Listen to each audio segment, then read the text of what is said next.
Welcome back to Revenge Silent. My name is Cora Thomas, and I'm 28 years old. 6 years ago, I signed military papers instead of college applications, not because I wanted to serve, but because my parents gave my $200,000 share of the college fund entirely to my younger sister. "You'll figure it out," they said. "You always do." That one sentence, casual, dismissive, sent me to boot camp while Madison moved into a private university dorm. I spent 6 years serving my country to earn what she got handed on a silver platter. I worked night shifts, paid off student loans dollar by dollar, and built a life without their help. Meanwhile, they proudly posted about Madison's achievements, never mentioning me. But at her MBA graduation party, in front of 150 guests, my 82-year-old grandmother stood up and said 5 words that changed everything. "I'm pressing charges against you."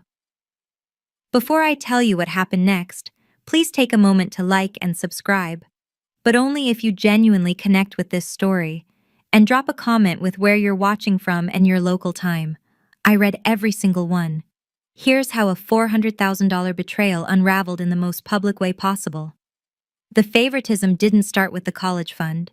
It started when I was 12 and Madison was 9. I remember bringing home my report card, straight A's as usual. My mom glanced at it while folding laundry. "Good job. We knew you could do it." That was it. No celebration, no acknowledgement beyond those 7 words. The next week, Madison got a B+ in math. My parents took her to her favorite restaurant and spent the entire dinner praising her effort. "We're so proud of you for working hard," my dad said, ruffling her hair. I sat there pushing pasta around my plate, confused. What had I done wrong? By the time I turned 16, I'd figured out the pattern. Being capable meant being invisible. Madison struggled with homework, so my parents hired tutors. I taught myself. Madison needed help with college applications, so they paid a consultant. I researched scholarships alone at the library. On my 16th birthday, my parents sat me down for the talk. Not about driving privileges, about responsibility and the importance of saving money. Madison got a car for her 16th birthday 2 years later. A used Honda, but still. "Madison needs more support," my mom explained once, when I asked why the rules felt different. "You're so mature for your age. You understand, right?" I did understand. I understood that needing help got you help and being strong got you forgotten. My Aunt Helen noticed. She was my dad's older sister, and she didn't hide her opinions.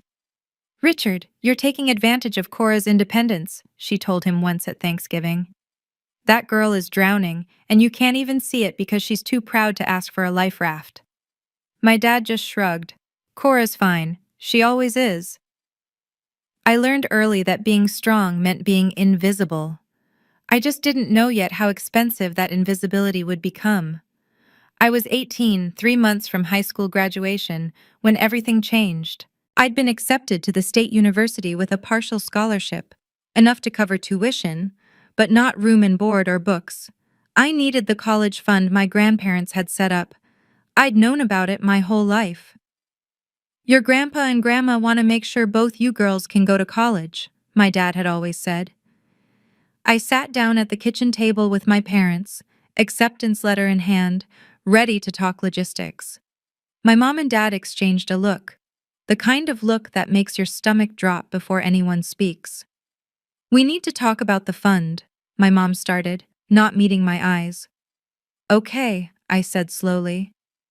"Madison's going to need more support," my dad said. "Her grades aren't as strong as yours. She'll need the full amount to have the same opportunities." The words didn't make sense at first. "Wait, the full amount? But Grandma set it up for both of us." "It's still family money," my mom said, her tone sharp. "We're making the best decision for the family as a whole." "But it's my money too. Grandpa wanted—" "Your grandfather would want us to do what's right," my dad interrupted. "You got the scholarship. You're resourceful. Madison needs this more than you do." I stared at them. "So I get nothing?"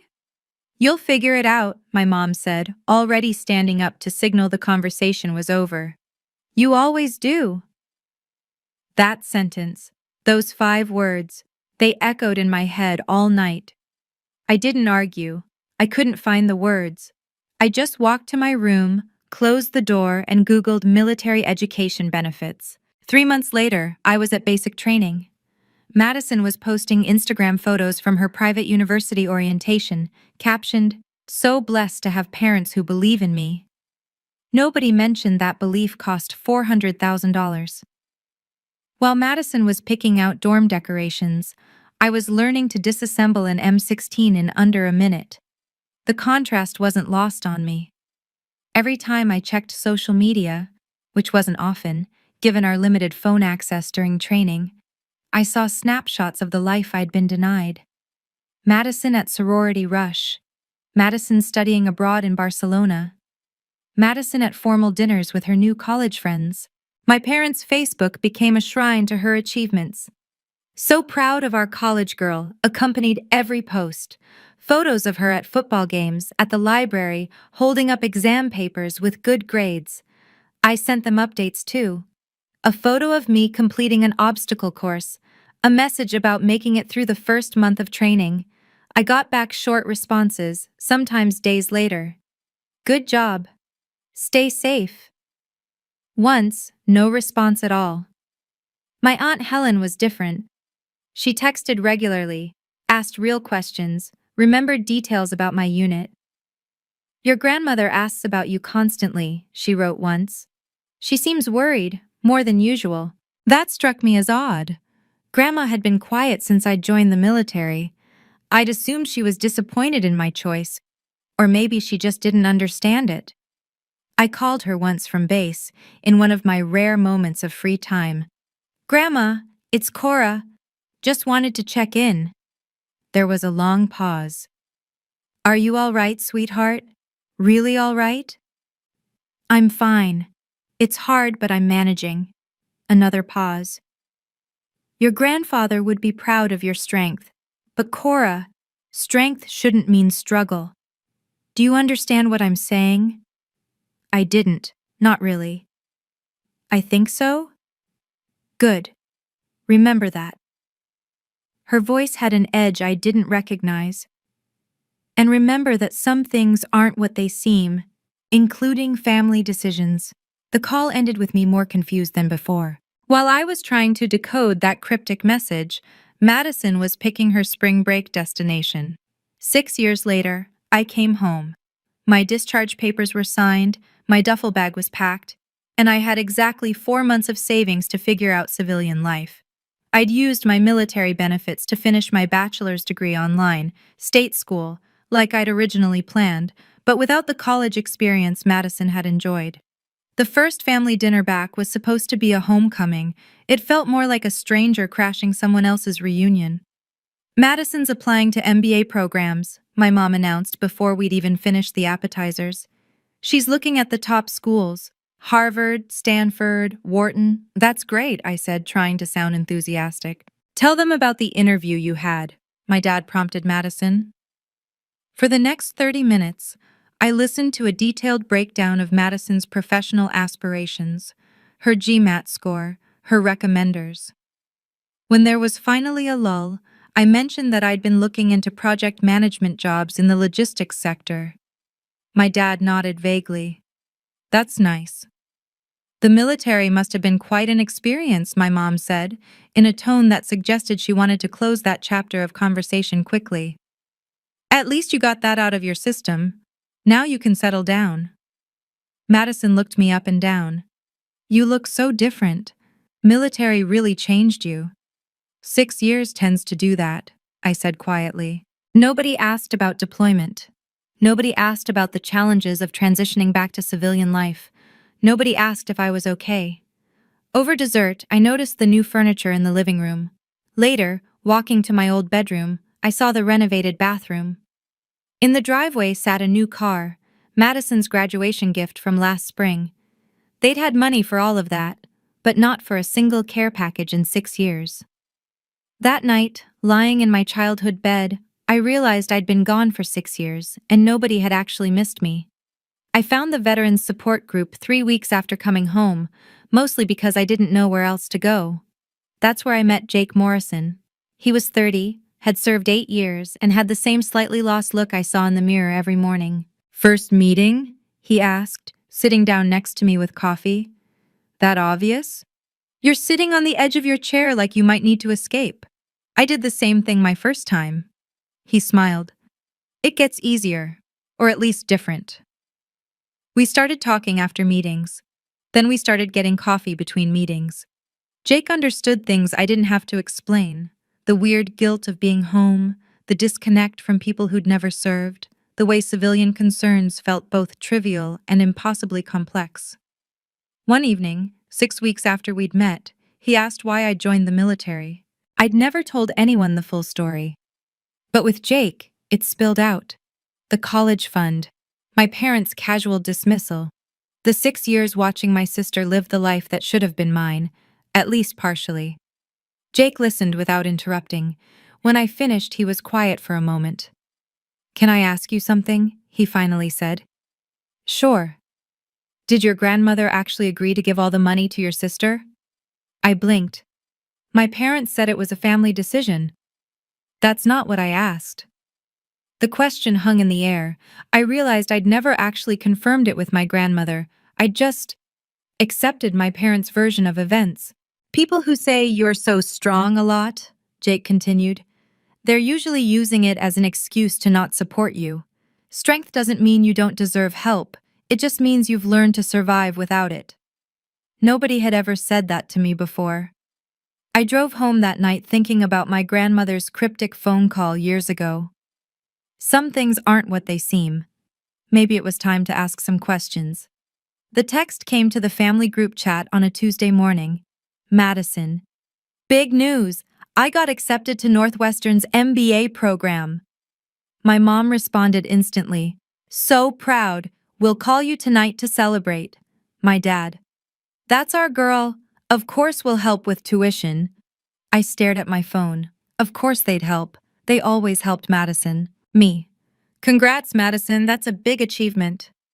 I meant it. It was a good program. She'd worked hard for the acceptance. But then the follow-up messages came. My mom. "We'll need to discuss the financial details. The program is $120K for 2 years, but it's such an investment in Madison's future." My dad. "Exactly. MBA opens doors. It's worth every penny." Something snapped. Me. "Where's that money coming from? I'm still paying off my loans." The typing bubbles appeared and disappeared several times before my dad responded. My dad.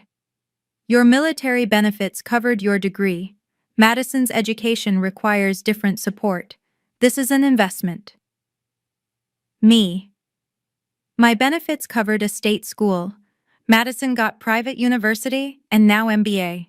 Both from what should have been our fund." My mom. "Here we go again. When will you stop being bitter? We did what we thought was best." Madison. "Seriously, Cora? You're ruining my moment. This is exactly why mom and dad focus on me. I don't make everything about drama." I read that message 3 times, feeling something cold settle in my chest. Me. "Enjoy your program, Madison." I didn't type the rest of what I was thinking. Instead, I scrolled through my contacts and found the number I'd been avoiding for months. Aunt Helen answered on the second ring. "I need Grandma Eleanor's number," I said, "and I need to know exactly how that college fund was set up." There was a long pause. "It's about time," Aunt Helen said. "I'll text you both right now." I called my grandmother that evening, hands shaking slightly as I dialed. She answered on the first ring. "Cora, I wondered when you'd call." "Grandma, I need to ask you something about the college fund." "I've been waiting for this conversation for 10 years. Her voice was steady, almost relieved. "Go ahead, sweetheart." "Mom and Dad said the fund was family money, that you agreed to give it all to Madison because she needed it more." Silence stretched between us. "They told you I agreed?" Her voice had changed, gone flat and hard. Yes, they said it was a family decision. That's a lie. The words were sharp, precise. Your grandfather and I established that trust with explicit instructions. 200,000 for each grandchild, to be distributed at age 18 for educational purposes, non-negotiable. I felt the floor tilt beneath me. But they said, I know what they said, and I didn't interfere because I hoped they'd do the right thing eventually. That they'd see what they were doing to you and correct it. She paused. I was wrong to wait. I should have acted years ago. Grandma, are you saying they just took my money? I'm saying your father, as trustee, violated the terms of the trust, and I've already contacted David Brennan, your grandfather's attorney. He's been investigating. My mind was racing. Investigating what? Everything. Bank records, withdrawal patterns, documentation. Cora, what your parents did wasn't just unfair parenting, it was misappropriation of trust funds. It's illegal. I sat down hard on my couch. Why didn't you tell me sooner? Because you needed to be ready to stand up for yourself. You needed to reach the point where you'd question what they told you. Her voice softened. Are you ready now? I thought about Jake's words, about Madison's text, about 6 years of being invisible. Yes, I said. I'm ready. David Brennan's email arrived at 11 p.m. that same night. The subject line read, Thomas Family Trust, Confidential Documents. I opened it with my laptop balanced on my knees, Jake sitting beside me for moral support. The first attachment was the original trust document, dated 2 years before I was born. The language was clear, almost painfully so. Upon each grandchild reaching the age of 18, the sum of $200,000 shall be distributed for educational purposes, including but not limited to tuition, housing, books, and related expenses. Distribution shall be equal between beneficiaries. Equal. The word was underlined in David's notes. The second attachment showed the withdrawal history. Starting the month I turned 18, money had been transferred out of the trust, all of it to accounts in Madison's name or directly to her university. $400,000, 6 years of transfers, not a single penny to me. The third attachment made my stomach drop. It was an amendment to the trust, dated 3 months after I'd turned 18, supposedly signed by my grandmother. It authorized flexible distribution at trustees' discretion. David's note beneath it read, Signature analysis completed. This is a forgery. Your grandmother's actual signature from the same time period is attached for comparison. Notice the different pressure patterns and loop formations. I zoomed in on the signatures. Even to my untrained eye, the differences were obvious. Your father forged your grandmother's signature, Jake said quietly, reading over my shoulder. That's fraud, I whispered. The final email paragraph from David laid it out in stark legal terms. Embezzlement, breach of fiduciary duty, forgery, multiple felonies. My phone buzzed, a text from David. The question isn't whether you have a case, it's whether you want to pursue it. This is your decision, Cora. But know that your grandmother and I are prepared to move forward. I looked at Jake. He squeezed my hand. They didn't just choose Madison over you, he said. They committed crimes to do it. I drove to my parents' house the next morning, the documents printed and folded in my bag. My dad answered the door in his weekend clothes, coffee mug in hand. His smile faded when he saw my expression. Cora, what's wrong? I walked past him into the kitchen and set the papers on the counter. Explain this. He picked up the first page. His face went pale. Where did you get these? Grandma's attorney. You forged her signature. You stole my share. It's not that simple. Yes, it is. 200,000 for me. 200,000 for Madison. You took it all. My mom appeared in the doorway. What's going on? I didn't take my eyes off my dad. He committed fraud against his own daughter. Your father did what he had to, my mom snapped. Madison wouldn't have made it without full support. Then you should have asked Grandma to change the trust legally, not steal. We'll pay you back, my dad said quickly. Just don't make this public. Think about Madison's career. Something in me turned cold. I thought about my career for 6 years in uniform. I thought about it every time I worked a night shift to pay loans that shouldn't have existed. Now you think about consequences. I picked up the documents and walked toward the door. Cora, please, my dad called after me. She's graduating from her MBA next month. Don't ruin her party. I stopped in the doorway, looked back at him. I'm not ruining anything. The truth will do that all by itself. His face crumpled. She's your sister. And I'm your daughter. You just never acted like it. I left before he could respond, his coffee mug still frozen halfway to his mouth. I need to pause here for a second because this moment was huge for me. For years, I thought I was wrong for feeling hurt.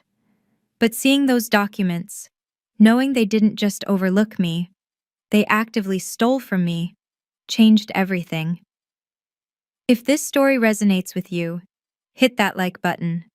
And I want to know, have you ever discovered a family secret that changed how you saw everything? Drop your story in the comments. Sometimes just knowing we're not alone makes all the difference. Okay, back to what happened at Madison's MBA graduation party.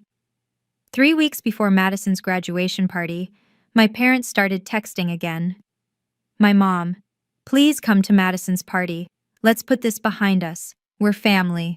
I didn't respond immediately. Instead, I called my grandmother. They want me at the party, I told her. Of course they do. They want to control the narrative. Will you go? I'd been thinking about this. Yes, but not to forgive, to witness. There was a pause, then something that sounded like satisfaction in her voice. Good, I'll be there too. With David. Grandma, what are you planning? Nothing you need to worry about. Just be present.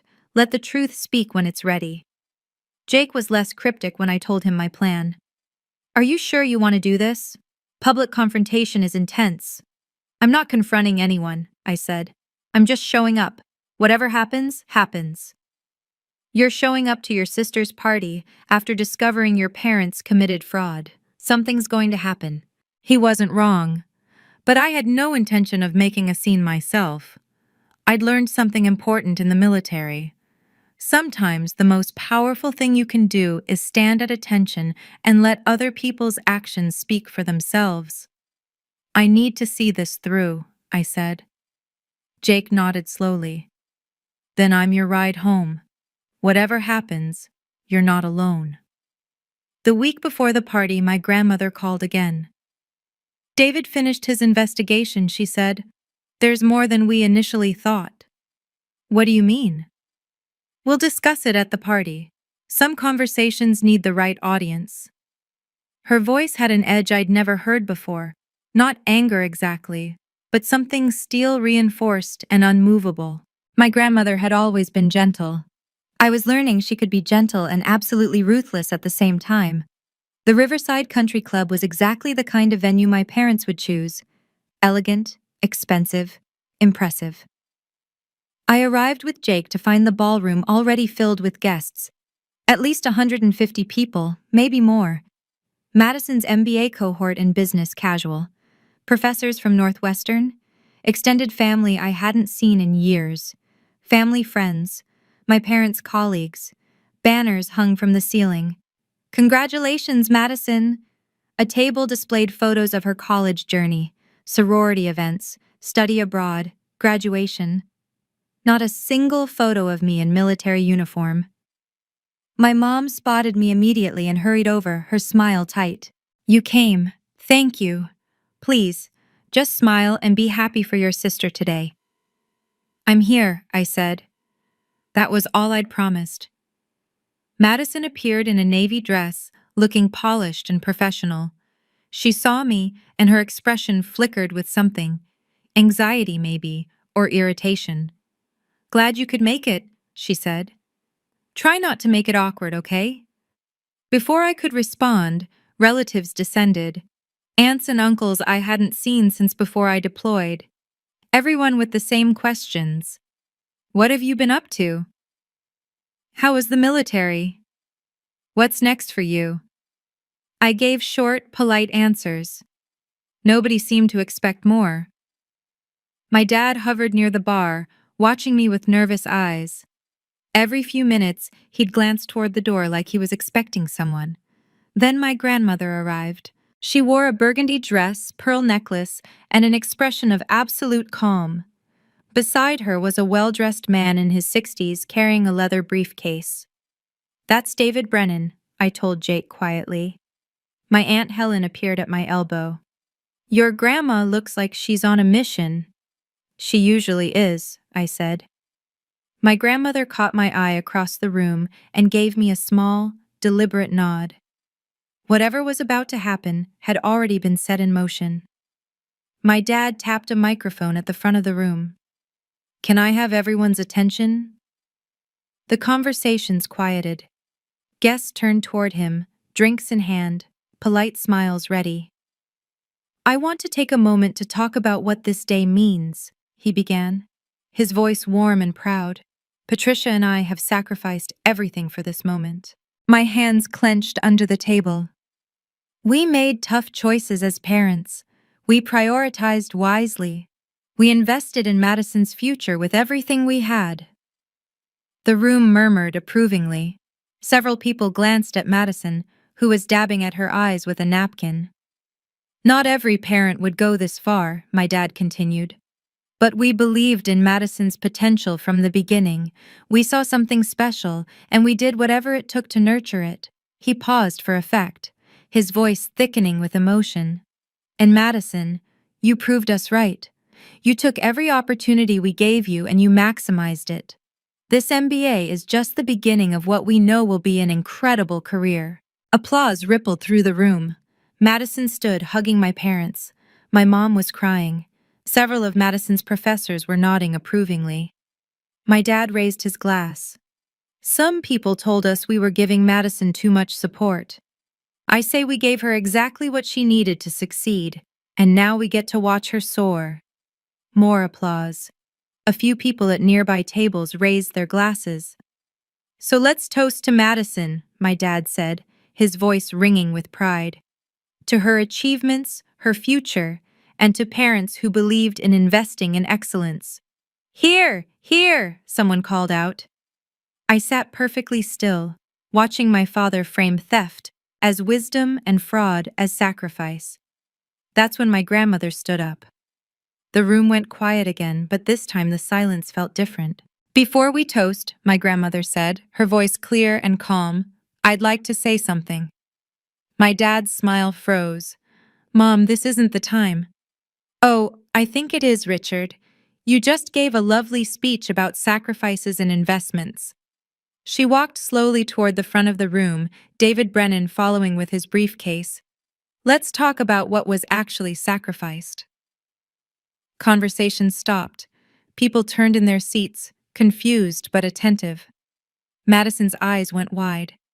"Mom, please sit down," my mother hissed from her seat. My grandmother ignored her. "David, would you distribute those documents?"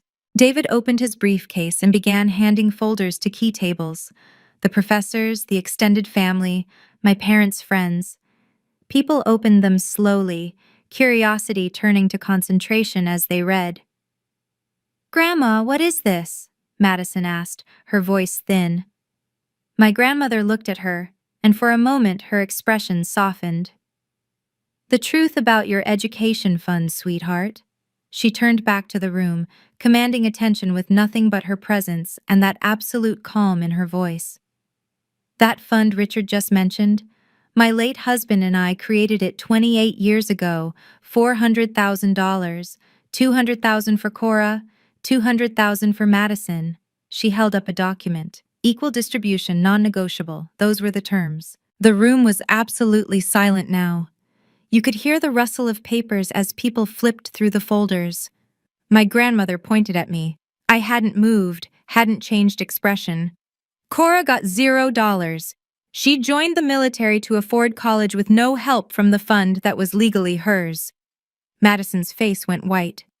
"Dad said it was family money and you agreed to—" "I never agreed," My grandmother's voice cut through like a blade. Your father forged my signature. Gasps rippled through the crowd. David Brennan stepped forward, his attorney's voice trained to carry. The documents you're holding show 6 years of withdrawals from the Thomas Family Trust. All $400,000 went to Madison's education. That's embezzlement. Mom, please, we can discuss this privately, my dad started. You had 10 years to discuss it privately, my grandmother said. You chose to double down instead, so now I'm pressing charges. The words hung in the air like a detonation. Madison stood up, her chair scraping loudly. No, this can't be right. Dad? My dad's mouth opened and closed. No words came out. One of Madison's professors, an older woman with gray hair, approached her.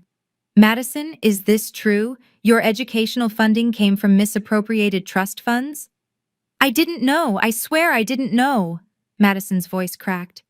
The professor's face was grave. This is extremely serious. The school's ethics board will need to be notified. Another professor was reading the documents with increasing alarm. These bank statements show explicit trust violations. This isn't a family dispute. This is fraud. My mom shot to her feet. This is ridiculous. You're all overreacting. But people were looking at my parents differently now. Whispers spread through the room like wildfire. Did you hear that? He forged his own mother's signature? $400,000! That poor girl served in the military while... Madison turned to me, mascara starting to run. Cora, you did this! You ruined my day! I met her eyes, my voice steady and quiet. I didn't do anything. The truth did. But there's more, my grandmother said, and the room went silent again. David pulled out another document. During our investigation, we found additional irregularities. My dad made a sound like he'd been punched. David continued, his voice clinical. Richard's mother, Eleanor's late husband's first wife, also established an educational trust, $50,000 for each grandchild. He paused, letting that sink in. That money also went entirely to Madison. Different account, same pattern of misappropriation. My Aunt Helen stood up. Richard, you stole from 2 separate trusts? My dad's face crumpled. Tears started rolling down his cheeks. I just wanted her to have every advantage. I was going to pay Cora back eventually. You had 10 years, my grandmother said coldly. You bought a new car instead. Madison sank into her chair like her legs couldn't hold her anymore. $250,000, she whispered. My entire education was... David wasn't finished. There's also evidence that some trust withdrawals were used to cover personal debts unrelated to Madison's education, credit card payments, home renovations.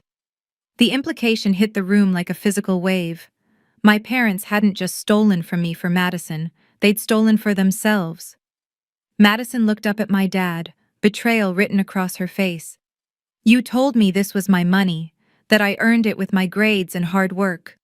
You did work hard, he said desperately. You did earn it.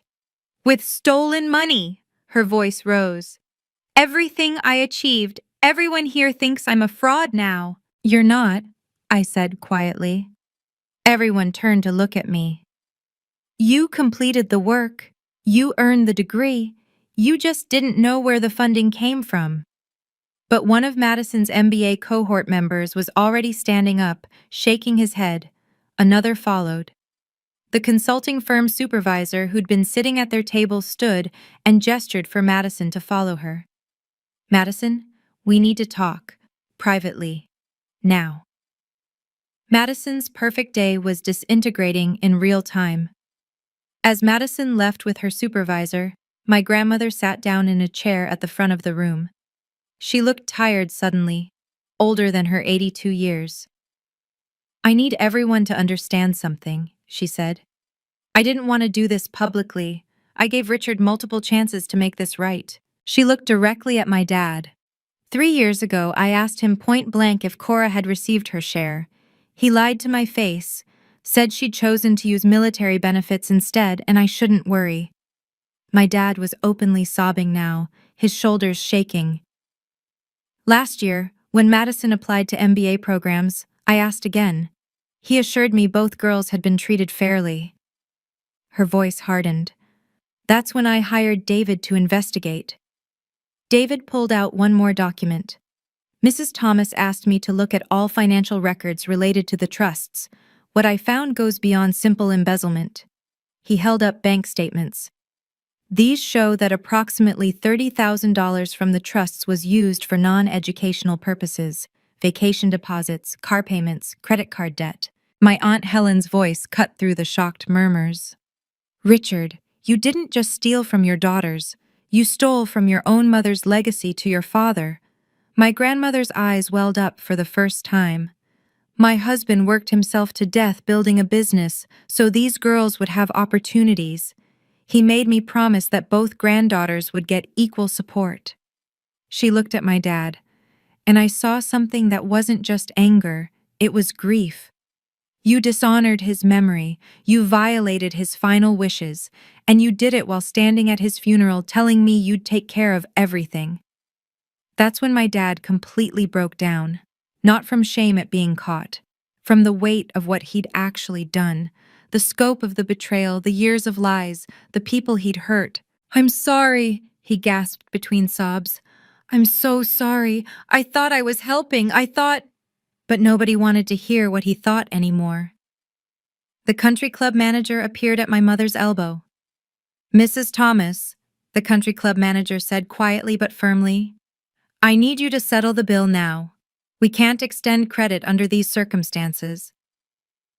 My mother's face went red, then white. She fumbled for her purse, hands shaking as she pulled out a credit card. Around the room, social consequences were already rippling outward.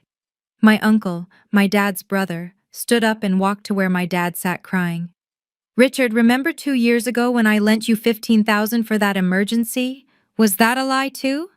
My dad couldn't answer. Extended family members were gathering bags, making quiet excuses to leave. Nobody wanted to be associated with this anymore. One of my parents' neighbors, a woman who'd been at countless family barbecues, stopped by their table. Patricia, I think it's best if you don't come to book club anymore. The message was clear. You're not welcome in this community. Madison returned from her conversation with the supervisor, her face blotchy and tear-stained. She walked straight past our parents without looking at them and came to where I sat with Jake. My offer's been rescinded, she said, her voice hollow. Ethical concerns regarding funding sources.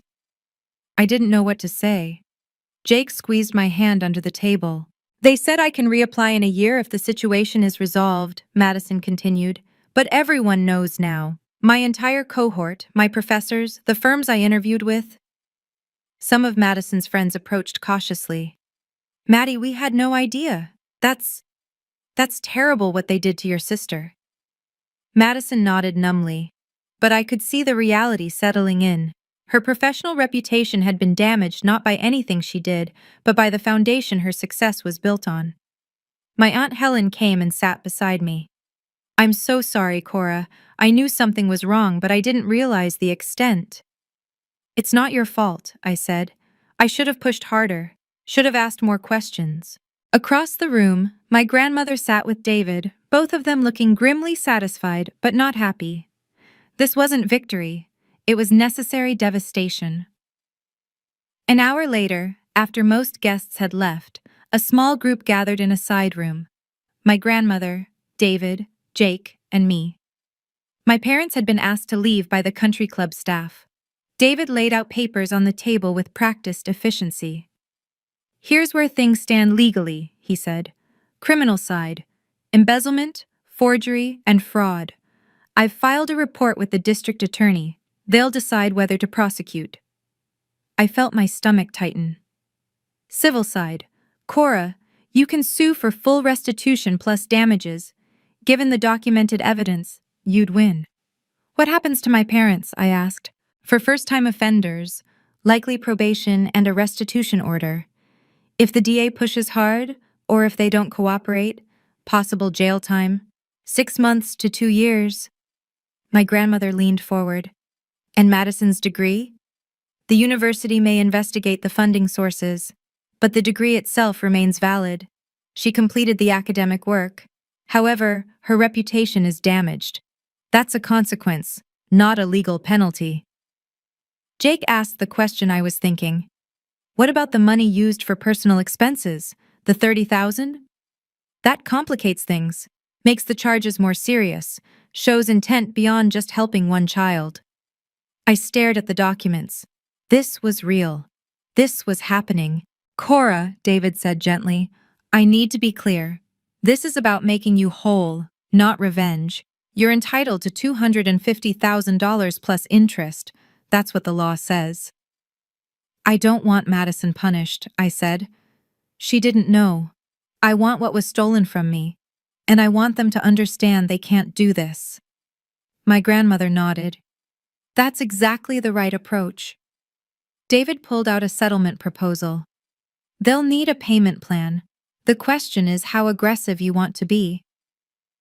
I looked at the numbers, thinking about 6 years of struggle that should never have happened. My parents were waiting in the parking lot when we emerged from the country club. My dad's eyes were red and swollen. My mom looked furious.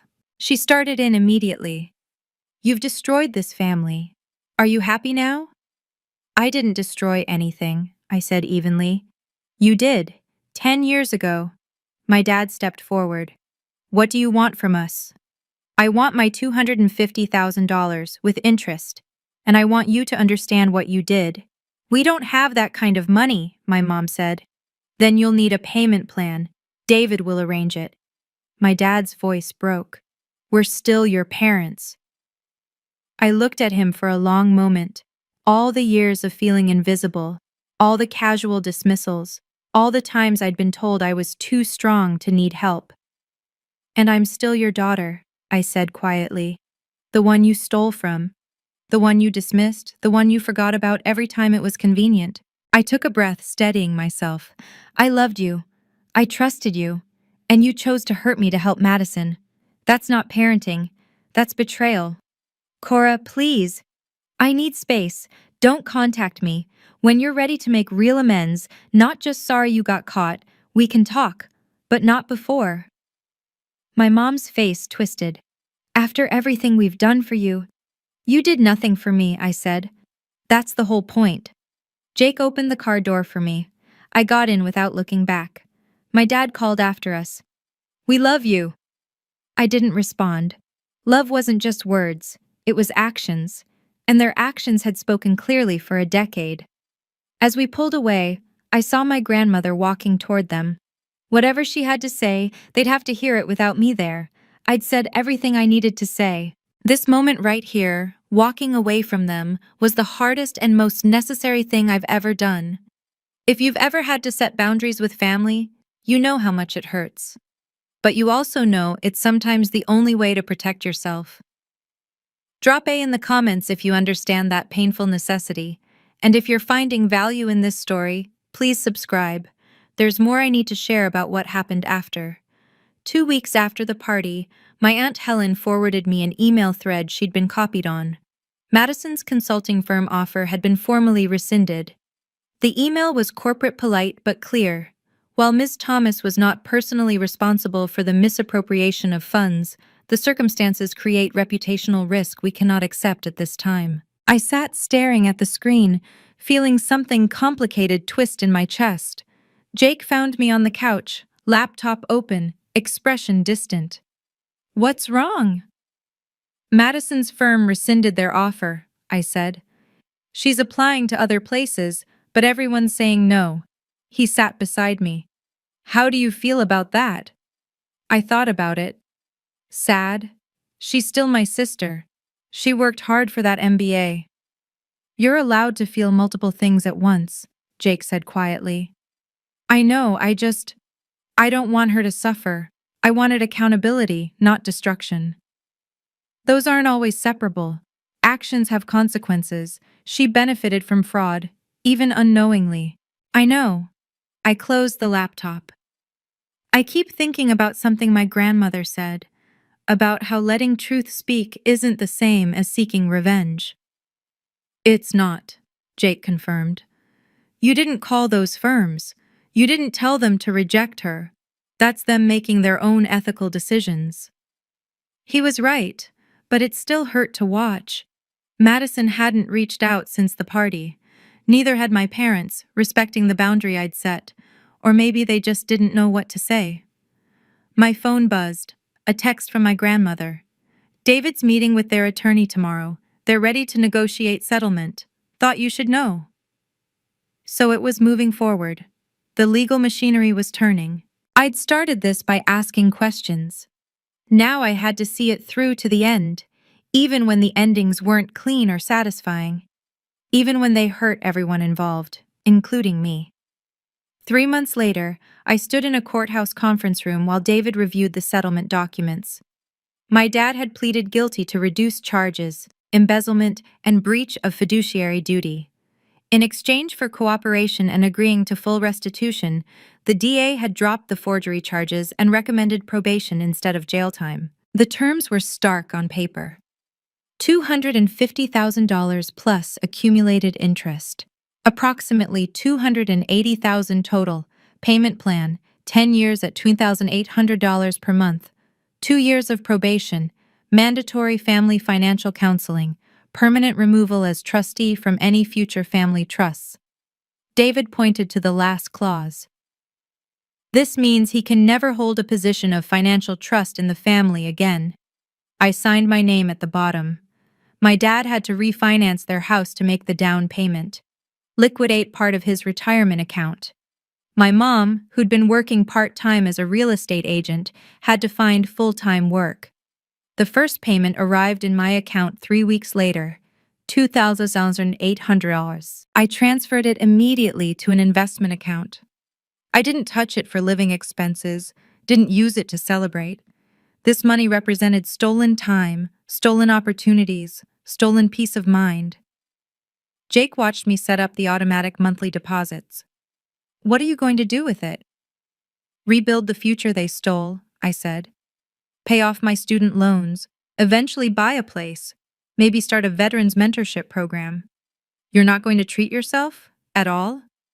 I thought about that. Maybe, once it feels like mine instead of just returned property. David called that afternoon. The judge accepted the plea. Your father will start probation next month. He'll have a criminal record for the rest of his life. How did he seem? I asked. Broken, David said honestly. But maybe that's necessary before he can rebuild into something better. I hoped so. I didn't want my father destroyed. I just wanted him to understand. The money couldn't fix what had happened. But at least now, the scales were closer to balanced. 6 months after the party, Madison texted me. Can we talk? I understand if you say no. I showed the message to Jake. What do you think? What do you want to do? I'm not sure yet. I waited 2 days before responding. Coffee, public place, Saturday at 2. She arrived at the cafe early, already sitting at a corner table when I walked in. She looked different, hair pulled back simply, minimal makeup, wearing jeans instead of the designer clothes she used to favor. Thanks for meeting me, she said as I sat down. I'm listening. She took a breath. I'm not here to make excuses. I need to say I'm sorry. I waited. I got a job, she continued. Smaller consulting firm. Not the prestigious one, but it's honest work. She twisted her coffee cup. I've been in therapy. I'm starting to understand how much I took for granted. Go on. I knew Mom and Dad favored me. I knew they treated you differently. And I told myself it was because I needed more help, because you were naturally stronger. She met my eyes. I was wrong. That was me justifying taking what wasn't fully mine. You didn't know about the fraud, I said. No. But I didn't ask questions either. I didn't want to know if something was wrong because then I'd have to face it. That felt honest. I can't change what happened, Madison continued, but I want you to know I'm paying you back too. She slid a piece of paper across the table. A payment plan, $500 per month from her salary. Court didn't order this, she said. But it's right. Half that money should have been yours, so I'm giving you half of what I got. I looked at the paper, then at my sister. She looked older, worn down by consequences, but maybe more real than I'd ever seen her. I'm not asking you to forgive me, she said quietly. I'm asking for a chance to be better. Eventually. I folded the paper carefully. I appreciate this, but things won't go back to how they were. I know. The first Thanksgiving after everything happened, I spent at Jake's family home. His mother welcomed me like I'd always belonged there, and his father made room at their crowded table without asking questions. It was warm and loud, and nobody had decades of resentment brewing under the surface. My phone buzzed during dessert. A text from my mom. "You're really not coming? It's Thanksgiving." I typed back. I said I needed space. I meant it. 3 dots appeared, then disappeared, then reappeared. How long is this going to go on? I set my phone down, frustrated. Jake's mom caught my expression. "Family trouble?" she asked gently. "They want things back to normal, but they haven't actually changed." She patted my hand. "Normal for them meant hurting you. You're allowed to want something different." That evening, my dad sent a separate email. Unlike my mom's texts, this one was different. "Cora, I know I have no right to ask for your time or attention. I'm writing because my therapist says I need to be specific about what I'm apologizing for, not just say sorry and expect forgiveness. I stole from you. I forged documents. I lied to your face and to my own mother. I prioritized one daughter over another and told myself it was justified. I let you believe you weren't worth supporting. Every one of these things was wrong. I caused you real harm, financial, emotional, and relational. I can't undo it. I can only work to become someone different, someone you might eventually trust again, even if you never want a close relationship. I understand if you need years of distance. You deserve that boundary. I just wanted you to know. I see what I did now. All of it. I read it 3 times. Thank you for this, I wrote back. It's a start, but rebuilding trust takes time. I went back to Jake's family, to the warmth and laughter. Maybe someday I could have both, but not yet. With the restitution payments coming in steadily, I made decisions about my future for the first time without financial desperation driving them. First, I paid off all my student loans, $23,000 gone in one payment. The relief was physical, like weight lifting off my shoulders. Second, I put a down payment on a small condo. Nothing fancy, but mine. A place where nobody could take anything from me because I'd earned every square foot. Third, and this one surprised even me, I started planning something bigger. I want to create a mentorship program, I told Jake one evening, for veterans transitioning to civilian careers. Help them navigate the things I had to figure out alone. That's a big undertaking. I know. But I keep thinking about how the money was supposed to be for education, for opportunity. I pulled up the nonprofit paperwork I'd been researching. What if I made sure it actually served that purpose, for people who need it? 3 months later, I filed the paperwork for the Thomas Education Initiative named after my grandfather. The first meeting had 12 veterans. We talked about resume building, networking, dealing with the disconnect between military and civilian culture. One woman started crying when we discussed feeling invisible after service. "That's exactly how I felt," she said. "Like I'd done something important and nobody cared." "I know," I said. "I've been there." Jake watched from the back of the room. Afterward, he hugged me. "You turned theft into legacy," he said. "That money was always meant for education," I replied. "Now it's helping more than just me." My grandmother came to the second meeting, sitting quietly in the corner. When it ended, she squeezed my hand. "Your grandfather would be so proud." "I learned from both of you," I said, "how to stand up for what's right." "You learned it yourself," she corrected gently. "We just reminded you." 18 months after my grandmother stood up at that MBA party, I can finally see the whole picture clearly. I wasted years being strong when what I actually needed was to be honest about being hurt. I thought keeping peace meant staying silent. It doesn't. It just means letting injustice continue while calling it love. The hardest lesson has been this: people who love you can still hurt you deeply. Maybe especially the people who love you because you trust them not to. And that's when boundaries matter most. Not to punish, but to protect yourself while healing happens. I didn't ruin Madison's party. The truth did. I just stopped hiding it. My relationship with my dad is slowly improving.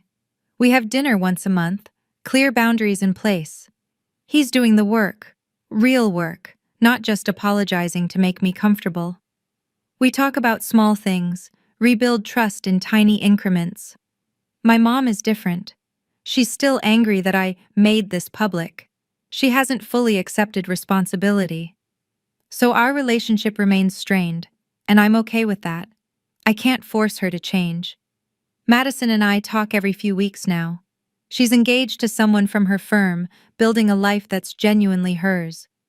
We're not close like some sisters, but we're honest. Sometimes that's better. My grandmother is my rock.